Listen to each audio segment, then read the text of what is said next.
Hi guys, Kumar classes में आपका स्वागत है। आज देवधारा का तीसरा लेक्चर है। हम जो पिछला क्लास में पढ़ाए थे उसका हम रिवीजन कराते हैं, उसके बाद हम नया टॉपिक शुरू करेंगे। अगर पिछला वीडियो आप नहीं देखे हैं तो पूरी तरह से पहले कंप्लीट कर लीजिए, उसके बाद ही ये वीडियो देखिएगा, अन्यथा आपको समझ में नहीं आएगा। और वीडियो को लाइक शेयर सब्सक्राइब जरूर करिए। आप लोग लाइक नहीं करते या फिर शेयर नहीं करते, वीडियो देखता है बहुत ज़्यादा है फिर भी लाइक नहीं करता। वीडियो को लाइक करिए जरूर, इससे हमको भी अच्छा लगता है कि आप कैसा कर रहे हैं। और आप अब हम जो है रिवीजन कराते हैं। देखिएगा, हमने जो पढ़ाया था आपको पिछला क्लास में ओम का नियम पढ़ाए थे। ओम के नियम में फार्मूला दिया था आपको V बराबर I। उसके बाद हम आपको बताए थे प्रतिरोध किस पर डिपेंड करता है, ρL बाई A। और एक और हमने बताया था कि ताप पर निर्भर करता है, ताप वाला जो था हमने ये फार्मूला दिया था। अब सब बताते हैं फिर आज भी कि कौन सा क्या था। ये क्या था विभवांतर, ये क्या था विद्युतधारा, ये क्या था प्रतिरोध, ये क्या था प्रतिरोध, ये विशिष्ट प्रतिरोध या फिर प्रतिरोधकता, ये था चालक की लंबाई, ये क्या था चालक का क्षेत्रफल, ये क्या था टी टाइम पर टी जो ताप था उस पर क्या था प्रतिरोध, ये कितना ताप पर था T0 यानी शुरुआती टाइम ताप पर, और ये बाद वाले ताप पर। ये क्या है अल्फा ताप गुणांक था, क्या था जी ताप गुणांक। ये जो था T0 ताप पर आपका प्रतिरोध था, और ये क्या था आपका तापांतर यानी ताप में अंतर, जिसको आप T-T0 भी लिख सकते हैं। इस पर हम सवाल भी कराए थे ओम के नियम पर, देख लीजिएगा। एग्जाम्पल दिए थे पिछला क्लास में, फिर से दिखा दे रहे आपको कि ओम का नियम जो होगा उसमें ग्राफ जो होगा ये V और I का, उसमें जो चालक का प्रतिरोध ये जो होगा वो लाइन ओरिजिन से पास करेगा यानी मूल बिंदु से क्या होगा पास करेगा। ये धातु के लिए था आपका, तो ये कहाँ से पास करेगा 0 से। अब कहा जाए इसमें कि हमने इसके बाद आपको सवाल कराया था, दो दे दिया था, एक दे दिया था R1, एक दे दिया था R2। इसका T1 लेते हैं, ये क्या लेते हैं T2, ये लेते हैं θ2, ये क्या लेते हैं θ1। हमने आपको बताया था कि प्रतिरोध चेक करना है कौन बड़ा है और कौन छोटा है। हमने कहा था जिसका कोण बड़ा होगा, कहाँ से I के साथ देखना था, जिसके साथ कोण बड़ा होगा वो आपका जो कोण होगा बड़ा होगा उसका R1 भी क्या होगा बड़ा होगा, जिसका कोण छोटा होगा उसका प्रतिरोध भी क्या होगा छोटा होगा, यानी R1 is greater than R2। अर्थात आप ये भी लिख सकते हैं T1 इज ग्रेटर देन क्या T2, ये भी सवाल कर सकता है। तो आप पहला वाला जो है T1 क्या है बड़ा है, T2 क्या है छोटा है, एंगल चेक करना होगा। देखिएगा सवाल में थोड़ा सा चेंज कर रहे हैं हम, सवाल में क्या चेंजिंग है देखिएगा।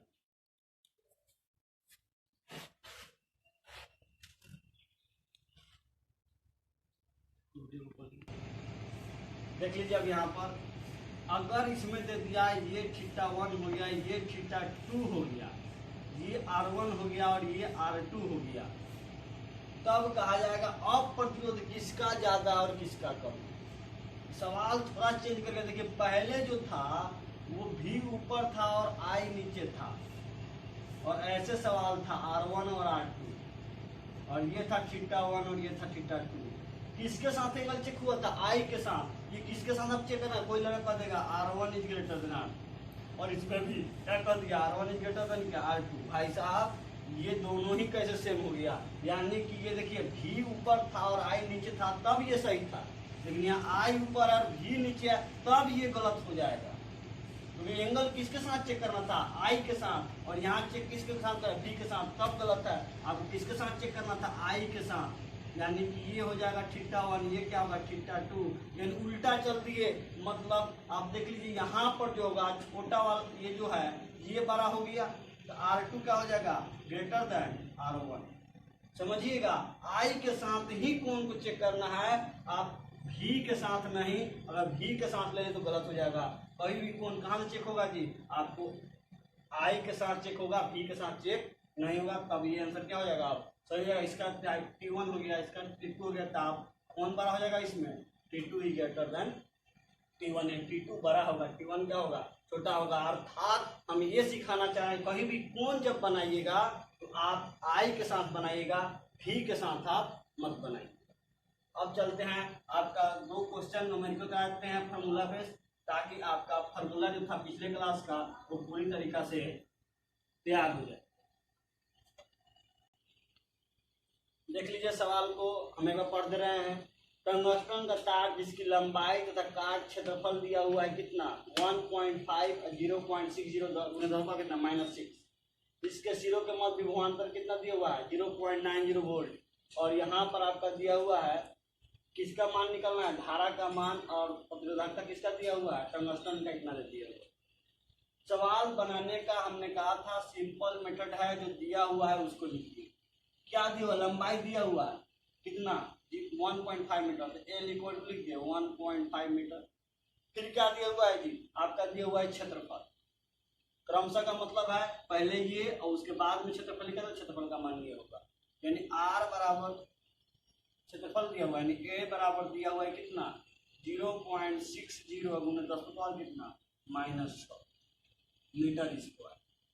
अब क्या दिया हुआ है, सिरों के बीच जो विभवांतर दिया हुआ देख लीजिए, वोल्ट दिया हुआ है, भी वोल्ट कितना 0.90 वोल्ट।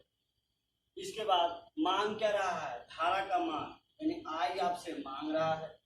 और क्या दिया हुआ है, टंगर प्रतिरोधकता दिया हुआ है, यानी रो का मान दिया हुआ है 5.6 गुना 10⁻⁸ मीटर।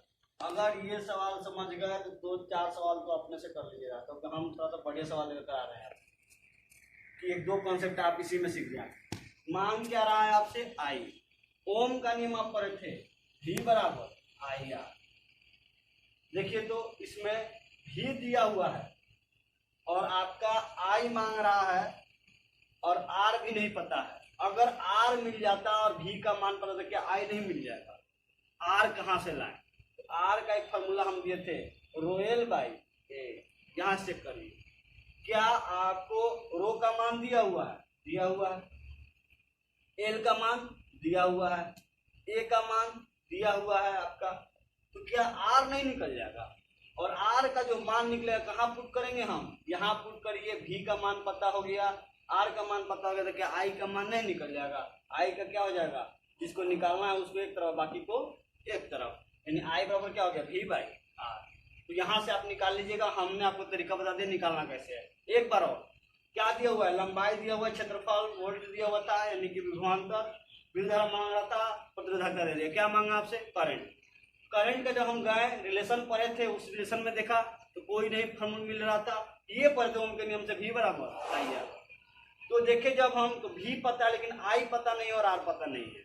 अगर आर पता चल जाता तो हमारा आई का मान भी पता चल जाता। तो हमने कहा कि आर कहाँ से निकाले, एक और फॉर्मूला पढ़े थे हम, आर बराबर रोएल बाई ए। रो का मान भरिए, एल का मान भरिए, का मान क्या आर नहीं निकल जाएगा, और आर निकल जाए तो नहीं भर दीजिएगा।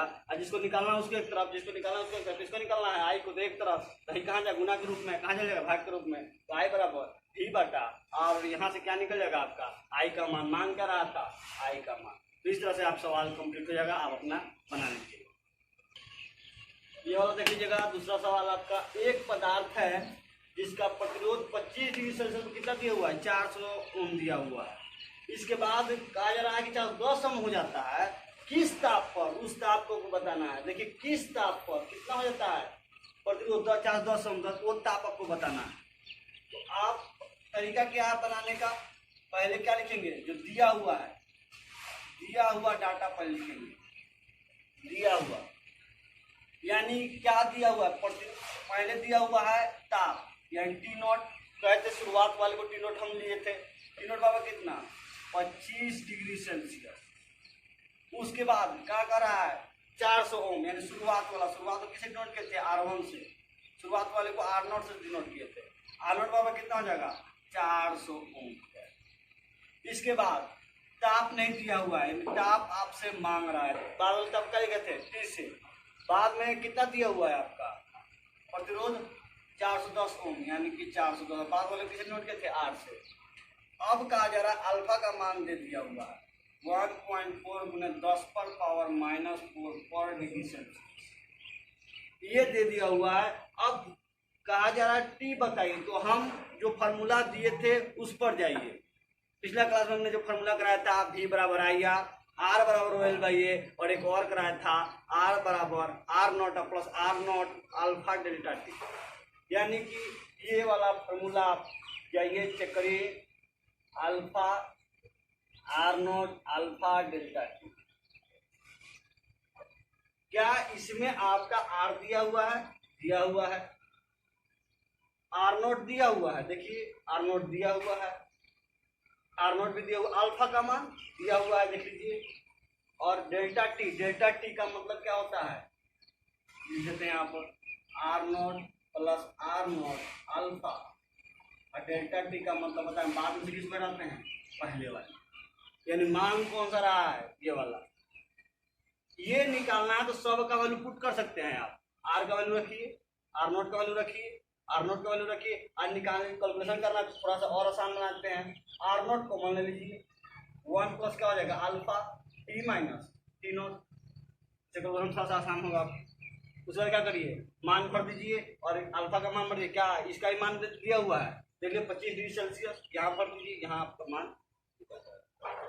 तो इस तरह से आप देखिए निकाल सकते हैं। ये आप निकाल लीजिएगा, हम आगे आपको पढ़ाना शुरू कर रहे हैं जो आज का टॉपिक है। आज का टॉपिक देखिएगा, बताया गया आपको पदार्थ जो है इसको दो भाग में डिवाइड किया, एक ओमीय पदार्थ और एक बांटा गया अनओमीय पदार्थ। अनओमीय पदार्थ, अब ये दोनों है क्या चीज, इसको बोलते हैं ओमिक पदार्थ। ये ओमिक जो पदार्थ है इसमें कहा गया कि वैसा पदार्थ जो ओम के नियम का पालन करता हो। ओम के नियम का पालन का मतलब क्या, भी प्रोपोर्शनल आई का क्या करता हो, पालन करता हो, वही ओमिक पदार्थ में आएगा। समझ में आएगा एक बार फिर से, ओमीय पदार्थ वही पदार्थ कहा जाएगा जो क्या किसके नियम का पालन करता हो, ओम के नियम का पालन करता हो, यानी कि भी प्रोपोर्शनल आई का। अर्थात जो ग्राफ खींचेंगे वो आपका भी और आई के बीच वो कहाँ से पास करना चाहिए, मूल बिंदु से पास करना चाहिए। यानी एक सरल रेखा होना होगा। कैसा होगा ये रेखा, एक सरल रेखा होगा। इसका एग्जाम्पल अगर ले, एग्जाम्पल क्या रहता है, धातु यानी चालक। सवाल उठेगा क्या सभी धातु जो है वो आपका ओमीय पदार्थ होगा, तो भाई साहब धातु तो होगा ही होगा, लेकिन एक जगह फेल भी करता है, धातु जो है ओमीय पदार्थ में नहीं आता। तो अब देखिए धातु तभी ओमीय पदार्थ होगा जब आपका धारा जो है वो निम्न होना चाहिए। यानी चालक से अगर धारा जो प्रवाहित हो रहा है वो अगर निम्न हो रहा है, वैसी स्थिति में ये क्या कहा जाएगा, ओमीय पदार्थ कहा जाएगा। अब आप दिमाग में चल रहा होगा, अगर उच्च धारा प्रवाहित होगा तब, तो चालक से अगर उच्च धारा प्रवाहित कर दिए तो वो ओमीय पदार्थ में नहीं आएगा, क्योंकि तो उसका जो है रेखा जो प्राप्त होता है भी और आई ग्राफ में, वो सरल रेखा प्राप्त नहीं होता है। सरल रेखा में कोई दिमाग ऐसे लगाएगा कि अगर आई है और ये भी है, वो पास करा दिया यहाँ से और कहेगा कि क्या ये ओमीय पदार्थ होगा जिसका ग्राफ ये वाला जो है, तो कहा जाएगा हमने क्या कहा कंडीशन में, कहाँ से पास करना चाहिए, ओरिजिन से यानी मूल बिंदु से। ये पास कहाँ कर रहा है, कहीं और से, इसलिए ये ओमीय पदार्थ नहीं होगा। दिमाग में बैठाइएगा। ये हम इसलिए एग्जाम्पल दिए हैं ताकि समझ में आए कहाँ से पास करना चाहिए। क्योंकि ये भी ग्राफ देगा, ये भी ग्राफ देगा और पूछेगा कहाँ से, तो कहेगा, लड़का दिमाग क्या लगेगा, सीधा रेखा कहते, एक सरल रेखा होना चाहिए, ये भी तो सरल रेखा है, ये भी सरल रेखा है, फिर तो ये भी हो जाएगा, ये भी हो जाएगा। नहीं भाई साहब, हमने कहा है कहाँ से पास करना चाहिए, मूल बिंदु से पास करना चाहिए। जो ये पास नहीं कर रहा है क्या होगा, ओमीय पदार्थ आपका नहीं होगा। क्लियर हो गया होगा। अब देखिए अनओमीय का एग्जाम्पल अपने दिमाग में चल रहा होगा। अनओमीय क्या होगा, अनओमीय वैसा जो आपका ओम का नियम पालन नहीं करता है, भी प्रोपोर्शनल जो आई का कॉन्सेप्ट है ये पालन नहीं करता। तो इसका मतलब क्या ये सीधी सरल रेखा होगा, भाई साहब ये नहीं होगा। इसका ग्राफ जो होता है वक्राकार, यानी कहा जाए कि ये जो लाइनिंग होगा वो क्या होगा, वक्राकार। वर्गाकार कर लीजिए, वर्गाकार होगा आपका। इस तरह से आपने देखा कि वर्गाकार होता है। अब है, अगर गर्म कर दिए चालक को, धारा जारा, अगर कहा जाए उच्च धारा पर, सवाल अगर कर दे ऐसे, उच्च धारा पर धातु जो है अनकोमीय पदार्थ होता है। अनकोमीय पदार्थ होता है, क्यों? यानी कोमीय पदार्थ में नहीं आता, इसमें नहीं आता, ओमीय पदार्थ में नहीं आता। तो इसका रीजन देखिएगा, ध्यान से सुनिएगा, ऐसे पेज पर लिखा हुआ है, फिर भी हम समझा रहे हैं, समझिएगा। सवाल क्या है कि उच्च धारा प्रवाहित किया जाए चालक से, तो धातु जो है अनोमीय पदार्थ हो जाता है। तो इसका रीजन ये है कि जब हम उच्च धारा प्रवाहित करते हैं इसमें, चालक में या धातु में, तो क्या होता है, वो गर्म हो जाता है। जब ज्यादा धारा प्रवाहित करते हैं तो क्या होता है, गर्म हो जाता है, और गर्म होने से वो ओम के नियम का पालन नहीं करता। इसलिए लाइन क्या है, वक्राकार, मतलब ऐसे जाएगा, पहले जाएगा सीधा ही जाता है, बाद में थोड़ा टेढ़ा जाना कैसे था, ऐसे। इसमें जो है आपने देखा कि अनोमीय पदार्थ नहीं होता है, क्यों? तो इसका हमने रीजन साफ साफ बता दिया कि आपका जो है धारा अगर उच्च होगा तो ये गर्म हो जाएगा। गर्म होने से क्या होगा, ये जो रूल है बी प्रोपोर्शनल आई का, ये फॉलो नहीं करता है। यानी कि देखिए वक्राकार हो गया, यानी कि कोमीय पदार्थ में ये नहीं आएगा। जाना था ऐसे, चला गया कैसे, ऐसे बी और आई में, इसलिए ये आपका नहीं होगा। इसके बाद आपका है कि एग्जाम्पल अनोमीय पदार्थ का है तो कौन कौन आएगा, दिमाग में चलेगा। इसका एग्जाम्पल चले धातु हो गया, इसका एग्जाम्पल में कौन कौन आएगा, तो एग्जाम्पल में ध्यान दे दीजिएगा। अर्धचालक, जो आपको फिजिक्स में मॉडल में पढ़ना है, अर्धचालक, बल्ब आ जाएगा, कार्बन प्रतिरोध भी इसमें आ जाएगा, यानी अर्धचालक में डायोड भी आता है, तो वही अर्धचालक में, तो ये कहा जाएगा अनोमीय पदार्थ हो जाएगा। तो इस तरह से क्लियर हो गया होगा कि आपका ओमीय पदार्थ में कौन आएगा और अनओमीय पदार्थ में कौन आएगा। इसके बाद एक टॉपिक है आपका तार में खिंचाव। ध्यान दीजिएगा, क्या है टॉपिक में, तार में खिंचाव। यानी कि तार में अगर खिंचाव हो तो क्या होगा, प्रतिरोध पर असर। किस पर असर, प्रतिरोध पर असर। तार को अगर हम खींचेंगे तो क्या प्रतिरोध पर असर होगा, वो पढ़ना है आपको। उस पर न्यूमेरिकल बहुत अच्छा खासा बनता है और ऑब्जेक्टिव बहुत ही अच्छा तरीके से बनता है। तो ऑब्जेक्टिव का तो हम ऐसा करा देंगे कि आप देखिएगा और लगाइएगा टिक, क्योंकि बनाने की जरूरत आपको नहीं पड़ेगी। पहले देख लीजिए, ध्यान दीजिए इस पर। ये आपका जो है तार है और इसको हमने खींचा, यानी खिंचाव पैदा करना है तो खींचिएगा तो तार क्या होगा, पतला होगा। तार कैसा हो जाएगा जी, पतला हो जाएगा। लंबाई L1 था, एरिया A1, लंबाई बढ़ गई, L2 ले लिया और इसको क्या लिया। देखिए जब तार को हम शेप चेक करेंगे तो वो सिलिंड्रिकल शेप, बेलनाकार होता है। तार का कोई पूछेगा या तार देखे भी हैं तो इसका शेप कैसा होगा, आकृति कैसी होगी, तो आपका कैसा होगा आकृति, बेलनाकार, बेलनाकार होगा। यानी बेलनाकार का मतलब होता है जो फॉर्मूला लगाते हैं बेलनाकार के लिए, वो किसके लिए भी लगेगा, तार के लिए भी लगेगा। अब है इसमें देखिए, जब आप तार है खींचिएगा, जब तार को हम खींचते हैं तो लंबाई क्या होती है, बढ़ती है। देखिए लंबाई बढ़ गई, तो भाई साहब लंबाई जब बढ़ेगी तो क्षेत्रफल क्या होगा, तार क्या होगा, पतला होगा, मोटा नहीं रहेगा। किसी भी तार को आप खींचिएगा तो क्या हो जाएगा भाई साहब, लंबाई क्या होती है, बढ़ जाती है, और चौड़ाई क्या होती है, मोटाई जो होती है क्या होती है, घट जाती है। यानी कि लंबाई बढ़ेगी और आपका क्षेत्रफल क्या होगा, घटेगा। किसी भी चीज तार को आप देखिए खींच रहे क्या होता है, पता चल जाएगा आपको। यानी लंबाई पर, लेकिन आयतन क्या रहेगा, कांस्टेंट रहेगा। अब आप देखिए ध्यान से, अगर दूध मेजरमेंट करने वाला एक नपना हो तो कोई पतला रहता है तो लंबा होता है, बड़ा होता है, और जो चौड़ा होता है वो क्या रहता है, कम छोटा ही होता है लंबाई में। कहने का क्या, वो भी 1 लीटर रखता है, और दोनों, वो भी पतला वाला जो है लंबा, वो भी 1 लीटर लगता है, और जो चौड़ा है वो भी 1 लीटर लगता है, लेकिन उसकी लंबाई बढ़ गई और एक लंबाई क्या होगी, घट गई। लेकिन तो जब घटेगी तो चौड़ाई क्या होगा, ज्यादा होगा, और जब पतला होगा तो लंबाई, चौड़ाई क्या होगी, कम होगी मोटाई, और लंबाई क्या हो जाएगी, ज्यादा हो जाएगी। तो आप दूध वाला नपना भी देख सकते हैं, तो उसमें एक चीज देखिएगा, दोनों में जो दूध मेजरमेंट होता है वो 1 ही लीटर का होता है, यानी 1 लीटर मतलब कहने का अर्थ है आयतन क्या होता है, नियत होता है। यानी कि इसका आयतन जो होगा वो क्या होगा, नियत होगा। यानी आप पतला है, लंबा है और एक जो छोटा आकार का है, दोनों जब 1 लीटर रख रहा है, मतलब क्या है कि भाई साहब आयतन जो होगा वो क्या होगा, नियत होगा, क्योंकि दोनों क्या रख रहा है, 1 लीटर ही दूध रख रहा है। यानी इसका भी आयतन और इसका आयतन क्या होना चाहिए, बराबर होना चाहिए। यानी कि इसका भी आयतन अगर भी है तो इसका भी आयतन अगर भी है, सूचित करें भी से, तो ये भी कितना होगा, भी ही होगा। ये चेंज नहीं करेगा।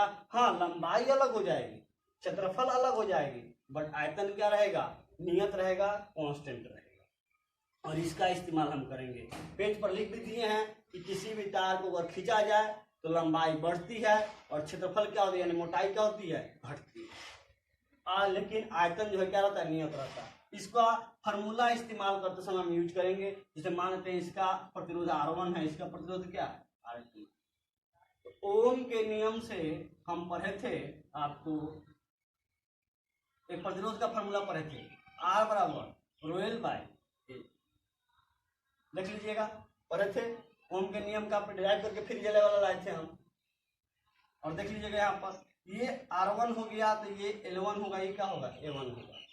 क्योंकि तो इसमें 1 नहीं लगेगा, क्योंकि ये जो तांबा का तार है, तांबे का तार है, तो प्रतिरोधकता तो सेम ही रहेगा। अगर चांदी का तो चांदी रहेगा, एल्युमिनियम है तो एल्युमिनियम रहेगा, चेंज तो नहीं किया, तो रो भी चेंज नहीं करेगा। इसके लिए बात करें R2 का मान, तो क्या हो जाएगा, रो L2 और क्या हो जाएगा, तो देखिए फॉर्मूला में था R बराबर रो एल बाई। अगर 1 लिखे तो इसका भी 1, ये भी 1, ये भी 1, इसलिए 1 नहीं हुआ क्योंकि जो तार था जिसका बना हुआ था वही रह गया। 2 लगा दिए, मतलब ये भी 2 तो ये भी 2, ये भी 2, ये 2 नहीं लगा क्योंकि जो तार था वही है, चेंज नहीं किया। और तार बदल जाता तो रो का मान बदल जाता। अब क्या करेंगे, इसमें हम भाग दे देते हैं। इसको मानते हैं फर्स्ट, इसको मानते हैं सेकेंड, दोनों को भाग दे देंगे। R1 बाई R2 बराबर रो L1 बाई A1, बट्टा में क्या हो जाएगा, रो L2 बाई A2। रो से रो क्या हो जाएगा, कट जाएगा। तो यहां पर लिख सकते हैं हम L1 बाई A1, A2 में क्या, A2 बाई L2, इतना तो लिख सकते हैं।